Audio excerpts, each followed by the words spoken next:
Shalom, selamat pagi saudara-saudara yang terkasih. Selamat datang kembali dalam program Renungan Pagi Spiritual Life. Perenungan kita pagi ini masih terambil dari Kolose pasal 1 ayat 24 sampai pasal 2 ayat 5. Dengan judul perikop pelayanan dan penderitaan Paulus. Demikian firman Tuhan.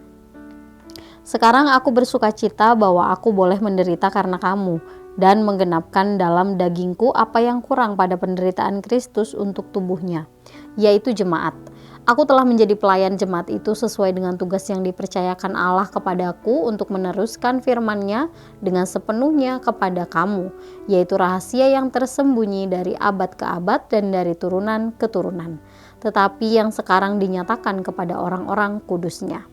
Kepada mereka Allah mau memberitahukan betapa kaya dan mulianya rahasia itu di antara bangsa-bangsa lain, yaitu Kristus ada di tengah-tengah kamu. Kristus yang adalah pengharapan akan kemuliaan. Dialah yang kami beritakan. Apabila tiap-tiap orang kami nasihati dan tiap-tiap orang kami ajari dalam segala hikmat untuk memimpin tiap-tiap orang kepada kesempurnaan dalam Kristus.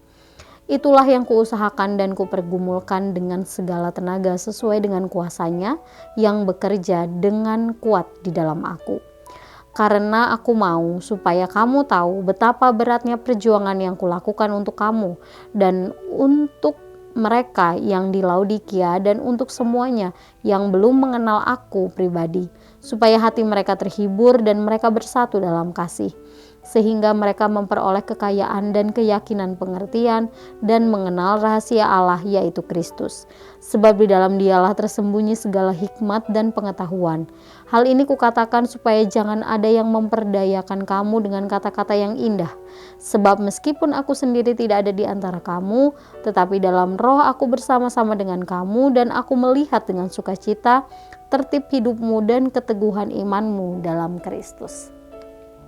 Saudara yang terkasih, dalam perikop yang baru saja kita baca ini kita bisa melihat bagaimana kepedulian Paulus yang besar terhadap jemaat di Kolose dan jemaat-jemaat lain yang tidak dikenalnya secara pribadi.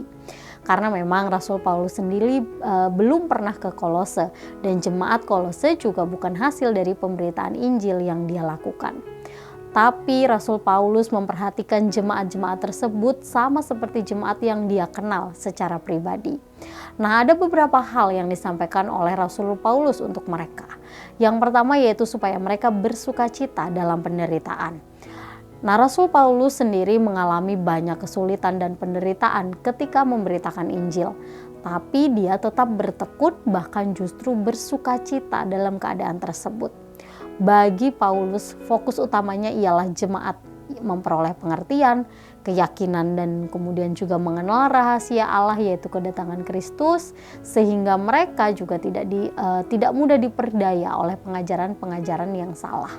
Nah, itulah sebabnya dia juga mengajak jemaat Kolose untuk memaknai penderitaan yang mereka alami sesuai dengan cara pandang Allah. Jika mereka mengalami kesulitan atau penderitaan karena Injil atau karena mengikut Kristus, maka justru mereka harus bersukacita. Karena siapa yang menderita karena Kristus, maka mereka dianggap layak untuk mengambil bagian dalam pekerjaan Kristus. Kemudian yang kedua, hal yang disampaikan Paulus adalah supaya hati mereka terhibur. Nah, dalam nasihatnya Paulus tidak berharap bahwa jemaat Kolose menjadi kaya, hidup nyaman, atau terhindar dari kesulitan. Tapi Rasul Paulus berharap supaya hati mereka terhibur. Nah, maksudnya ialah jika orang percaya yang bertumbuh dalam pengetahuan, semakin memahami tentang Allah, bertumbuh dalam iman, maka pada saat itulah jiwa mereka akan dipenuhi dengan damai sejahtera. Damai sejahtera itulah yang menjadi penghiburan bagi hati dan jiwa mereka, sehingga mereka tidak akan terusik dengan segala permasalahan yang terjadi di luar diri mereka. Saudara yang terkasih, melalui nasihat yang disampaikan Paulus dalam perikop ini, kita diajak untuk merefleksikan kembali bagaimanakah kehidupan kita sebagai orang percaya. Mungkin ada kalanya kita diizinkan Tuhan untuk menghadapi kesulitan atau masalah karena kita mempertahankan prinsip-prinsip kebenaran dalam kehidupan sehari-hari. Baik itu dalam pekerjaan mungkin, lingkungan, atau juga pelayanan kita di gereja. Maka seperti yang dinasihatkan oleh Rasul Paulus, kita harus tetap tekun dan bersukacita di tengah kesulitan tersebut. Kemudian kita juga diajak untuk terus bertumbuh dalam pengetahuan, semakin memahami tentang Allah, dan bertumbuh dalam iman. Sehingga hati kita akan dipenuhi oleh damai sejahtera. Inilah yang akan memampukan kita untuk tetap bersukacita meskipun dalam keadaan yang sulit. Saudara, marilah kita mengambil waktu sejenak untuk merenungkan firman Tuhan yang baru saja kita dengar. Saudara, dari beberapa nasihat Rasul Paulus tadi, adakah di antara hal-hal tersebut yang belum kita lakukan selama ini? Jika ada, mari renungkanlah mengapa saudara belum melakukannya. Dan mari bawa hal tersebut di dalam doa kepada Allah. Mari meminta kekuatan dan juga bimbingan dari Roh Kudus supaya saudara mampu taat dan setia melakukan kehendak Allah setiap hari dalam hidup saudara.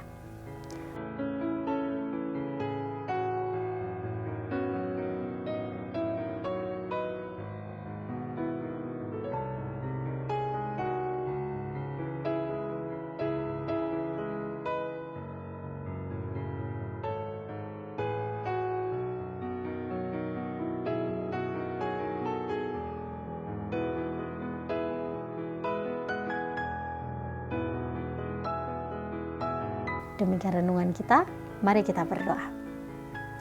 Ya Tuhan, kami sungguh mengucap syukur untuk kasih-Mu, kebaikan-Mu dalam kehidupan kami. Terima kasih Tuhan kalau pagi ini kami masih bisa bangun dalam keadaan tubuh yang baik dan kami akan menjalani kehidupan kami hari ini. Tuhan, kami bersyukur untuk kebenaran firman yang sudah kami renungkan bersama-sama, yang mengingatkan kepada kami bahwa sebagai orang percaya kami harus tetap bersukacita meskipun kami ada di tengah kesulitan, karena kami tahu bahwa sumber sukacita kami adalah karena kami mengenal Engkau Tuhan. Ya Tuhan, ajar kami untuk terus mengingat kebenaran-Mu ini dan melakukannya dalam kehidupan kami setiap hari. Kami serahkan seluruh hidup kami dan semua hal yang akan kami kerjakan hari ini ke dalam tangan kuasa-Mu. Dalam nama Tuhan Yesus kami berdoa dan mengucap syukur. Haleluya. Amin. Demikian renungan kita. Selamat pagi, selamat beraktivitas. Tuhan Yesus memberkati.